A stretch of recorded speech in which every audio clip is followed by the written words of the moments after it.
Good afternoon. We're on the campus of North Dakota State University in Fargo, North Dakota with Mr. Bob Prince, former general manager of the Massachusetts Bay Transportation Authority, also known as the T, and he is also the author of the book Every Man, Footprints in the Snow. And it's really a story that is a condensed version of his life. Bob, what advice would you have for a young person who is entering the public transportation field? I know that you've been a veteran of public transit. You were at the T for 25 years. Now you work as VP for AECOM. What advice do you have for a young person getting involved in transit?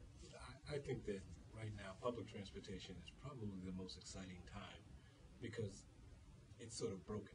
And it's a cyclical business. And I think that right now getting into public transportation, because I grew up in public transportation, I think that it's probably the most important job you'll do in your life, because for me it's something that you're always giving back in public transportation, and it's a job that you make a difference in people's lives every day, whether they use it or they don't. So I think that this is the perfect time to be in public transportation. There's a lot happening here. Technology is changing. There's rising fuel costs. We need smart young people to be the next leaders in public transportation. And I think now's the perfect time. I know we've both worked on workforce development issues, something very important to us through the American Public Transportation Association. And in your book, you talk about fostering loyalty and a strong work ethic among employees of the MBTA. Are there other universal workforce issues that must be consistently addressed by transit agencies? I think integrity and pride in what you do. And not everybody's going to be general manager. You know, I mean, I have as much pride in the operator of that vehicle, the person doing the maintenance, the person planning the schedule. It's about pride and ownership of what you do, and understanding what the end result is. You know, about where you fit in the cog of the entire transportation agency. Because a lot of times people just sit and they get caught in their niche, and they don't understand how they fit into the whole puzzle. There is just as important as everybody else. General managers come and go. Directors of operations come and go. Bus drivers and people that you train to deliver the service are the first thing people see and the last thing they see. They never see the other people. And so it's important that you foster that kind of pride and ownership in what you do. And I think that integrity, it just comes along with that. Also in your book, you talk about somebody doing their best at all times. What advice would you give to a student about always putting forth their best foot? Well, you know, I guess you get that from your parents, you get that from your instructors, about always making sure that you strive to do your best. I mean, there are some days you just don't want to get up and do what you have to do, but you know you have to. You have an obligation to yourself. You have an obligation to your parents who put you here. You have an obligation to your riders if you're in the transit industry, to always do your best. And I think that it's important. You don't strive in this country or anywhere else by not giving it your best shot. And it may not always be right. Sometimes you got to go backwards to go forward. Sometimes you go sideways. But you give it your best shot while you're doing it. I can tell you right now, not everything I did was the best that I could have done at that time. But I recognized where the flaw was and tried the next time to do better than I did before. When I took this job as a GM, I always thought is that you leave a place better than you find it, and so that you do your best to make sure that it's a better place for you to have been there. Are there other emerging workforce issues that you think transit agencies really need to work to get ahead of right now? We better get ahead of getting people involved and understanding how important public transportation really is. That this is a career. It's not. See, people only see the product. They see the bus, they see the train, they see the trolley, they see the boat, they see the plane.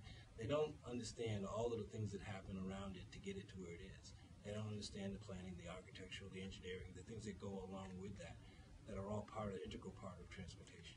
And I think we don't tell that story well enough to be able to make people understand how important all of the planning details are. The end product is the service. Everybody sees that, but they don't see how you got there. They don't. When a kid goes out and looks at a bus, he says, well, I look at the bus, but I didn't understand who designed the shelter, who designed the bus. who performed all of these things to make this thing happen. They only see the end result. And I think we need to do a better job of letting people know the careers that are in transportation, how vitally important it is to keep this country moving in a right way, because the rising fuel costs are going to make people use more public transportation. And I think it's really important right now that we get young minds thinking about how better to serve the riding public. I know your time at Boston, you implemented a number of new technologies, and technology seems to be continuously becoming more and more important. Facebook, all the different social media, but also the technologies that can help move the transit forward. What impact will technology implementation have on workforce development, do you think? Well, in some instances, it'll be a good thing because it's going to advance how we do business. It's going to open up new jobs and new careers in transportation because we've been looking at things differently. I mean, everybody's got an iPhone right now. Everybody's looking for an application to tell you how you're going to get to where, what time your service is going to be there if you've got a breakdown within the system. But also new technologies. Most of my mechanics that I had to be really conversant in understanding the computer because most of the issues that went on with the trains and the buses were all computer technology. It's no longer just a wrench and a torque wrench. Now you've got to have some savvy and understanding the nuances of engines that they have right now. And so I think that technology is going to play a huge role in changing the workforce. And the workforce that's coming along has got to stay in touch with all the new technologies that are out there. We just don't fuel a bus anymore. We do different things to make sure that it's going to. There's a lot of exciting things going on in public transportation. Now, the students who graduate, they may not be able to run the T in Boston. They may not be running some of these large systems, but maybe rather a small urban or a rural system. What message would you have for those students? Well, I have a prejudice because I'm more focused on rural and small than I am sometimes with large. Because with a large property, you have staff. You make sure that things get done by delegation. When you're in small and rural, you get stuff done because you're doing it. You understand the system from the ground up. And I think that people coming out of those disciplines or going into those disciplines have a better understanding of what's going on within transit than sometimes in the larger property. I'm dealing with politics. You're dealing with the actual putting the service on the street. I prefer to deal with actually putting service on the street. I'd have wished that had come from a smaller property and then gone the other direction because I think that I'd have gotten a better understanding on what's really important, in touch with the ridership, in touch with the workforce, closer when you're in a smaller urban setting, and in a large metropolitan city, you can't get there. Are there some other tips that you would want to pass on to students so that they can really excel and how they should go about selecting their career and steps to move forward? I know you held over 20 positions in Boston. How did you make the decision to move forward? I don't take it away from anybody who's comfortable with the one job they do. I just saw opportunity all the time, and it was exciting to know that there was something I could do differently. Not that I had ADD. I understood what I was doing, but there was always an opportunity to try something new and to learn something new. And so I tell young people all the time now that, one, always try different things. If you have an opportunity to do it, try it, because it gives you a better understanding of what you don't want to do, as well as what you do want to do. And I guess you could look at those 20 jobs, over 20 jobs, and say, I never did find out what I didn't want to do, But I had understanding of a lot of things that were out there, and I had good people working around me that allowed me that kind of flexibility. So when you're coming in and you're a mentor to an individual and you're giving them advice about how they're going to, first off, they need to talk to a lot of people. People think that you can't call a general manager or you can't call a director of operations. Yeah, sure you can. In fact, they'll talk about themselves and talk about their job because you're excited. You're not asking them or telling them there's a problem somewhere in the system. You're not politically trying to maneuver something else around them. You're asking them about their job, and you're asking them for help in that area, understanding their job better. They are the best resource to be able to answer those questions, and trust me, they'll answer them. And especially if you've got somebody that you work with that can give you those numbers to get to those people. They will talk to you anytime, any place.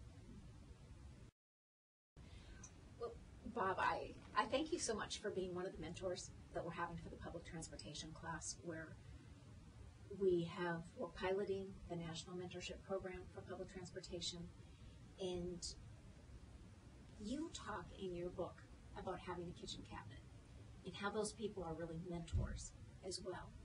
Could you describe and tell us a bit about what it means to have a kitchen cabinet and how you go about putting that together? Sure. It's funny. The gentleman who mentored me was named Jack Kilgore, and he used to say to me all the time, "You can't survive in this business without a kitchen cabinet." And I said, "What the heck is a kitchen cabinet?" He said, "Well, it's a group of people or person that has nothing but your best interest at heart, but will tell you the honest to God truth about things." And I thought about that. And so when I began to work with Eno, I began to understand how important it was, because when I went to the Northeastern program, which was it was called back then, the people that I went through that program with became my kitchen cabinet. I could call them day or night. Years and years later, I still have relationships with them. And it was the am I crazy phone call you could do at 3 o'clock in the morning. Say, "Look, I just came up with this idea. What do you think about this? Or is this the right thing to do? Or what's going on in your property? Or I just need to vent for a minute." Having that ability to be able to do that and having those people there for that was extremely important. And so when I did the Eno class, I made sure that if they don't remember anything else when they leave that class, they remember that these people that are around you right now can be your kitchen cabinet.